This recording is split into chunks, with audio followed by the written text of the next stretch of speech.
भाजपा के राष्ट्रीय महासचिव कैलाश विजयवर्गीय पूरे देश में किसी पहचान की मोहताज नहीं है। वो कई राज्यों के प्रभारी भी रहे हैं, लेकिन फिर भी उनके दिल में अपना शहर इंदौर ही धड़कता है, जिसे वो समय समय पर प्रदर्शित भी करते रहे हैं।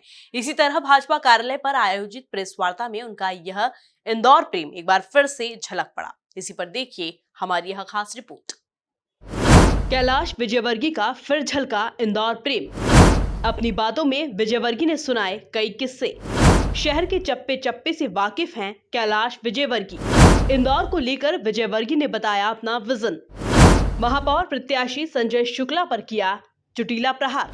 भाजपा के राष्ट्रीय महासचिव कैलाश विजयवर्गीय ने भाजपा कार्यालय पर आयोजित प्रेस वार्ता में कहा कि इंदौर को लेकर कई बार अधिकारियों से उनकी झड़प हो चुकी है।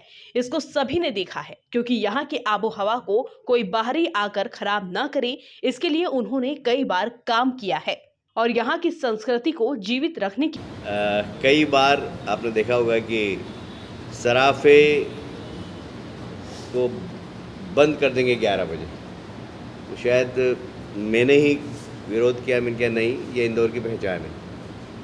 और मेरा एक दो अधिकारियों से झगड़ा भी हो गया था, आप लोगों को स्मरण होगा। उनके आप लोग कहीं से भी चल के आ जाते हैं और कुछ भी निर्णय ले लेते हैं। तब मैंने कहा था कि दमदार प्रशासनिक अधिकारी वो रहता है जो ये कहे कि 24 घंटे शहर चालू रहेगा, किसके माँ ने दूध पिलाया।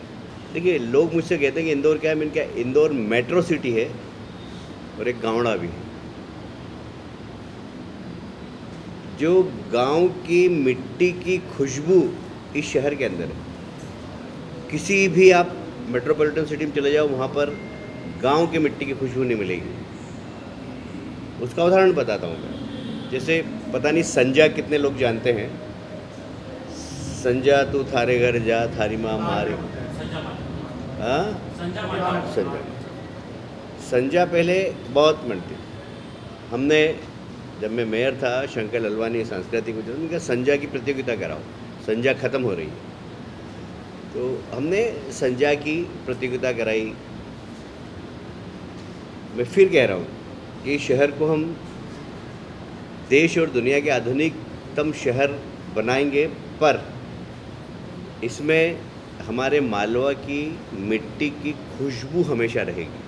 कैलाश विजयवर्गीय ने इस मौके पर नगर के स्कूल और जल पुनर्भरण को लेकर अपने अनुभव और आगे की प्लानिंग पर भी बात की और बताया कि इस काम के लिए विशेष प्लान तैयार किया गया है, जिसे सरकार से मांग के बाद अंतिम रूप दिया जाएगा।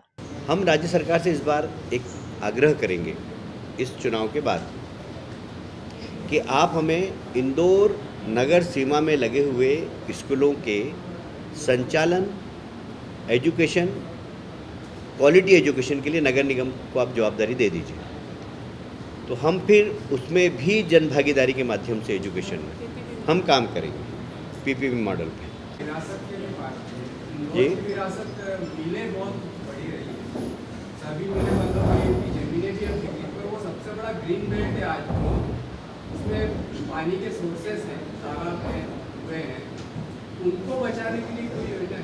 देखिए, ये विषय अभी से नहीं आ रहा है, ये 20 साल पहले से आ रहा है। मैंने सारे कुएं, सारे बावड़ी,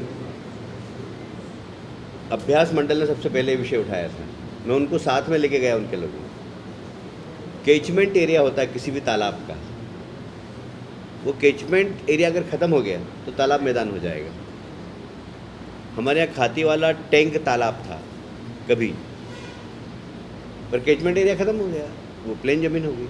वही बात अगर इंदौर की हो और उनसे सवाल कर लिया जाए कि कांग्रेस प्रत्याशी संजय शुक्ला खुद के रुपयों से 5 ब्रिज का निर्माण करवाएंगे, तो ऐसे में वो चुप कैसे रह सकते हैं। उन्होंने इसका जवाब अपने चुटीले अंदाज में दिया। देखिए, ऐसा इस प्रकार की बचकानी बातों को मैं बहुत ज़्यादा महत्व देता नहीं हूँ। मैं उसका जवाब दूंगा तो उसका महत्व बढ़ेगा। ऐसा राजनीति में होता नहीं। वो अपने ट्राले ही बंद करने तो ट्रैफिक ठीक हो जाए शहर। भाजपा कार्यालय पर चुनाव प्रचार के इस अंतिम दौर में पत्रकार वार्ता में प्रमुख रूप से प्रदेश प्रवक्ता डॉक्टर दिव्या गुप्ता, सह चुनाव संचालक प्रमोद टंडन, पूर्व संभागीय मीडिया प्रभारी आलोक दुबे, मीडिया प्रभारी रितेश तिवारी, सह मीडिया प्रभारी नितिन द्विवेदी उपस्थित थे। Bureau report, MP news, Indore.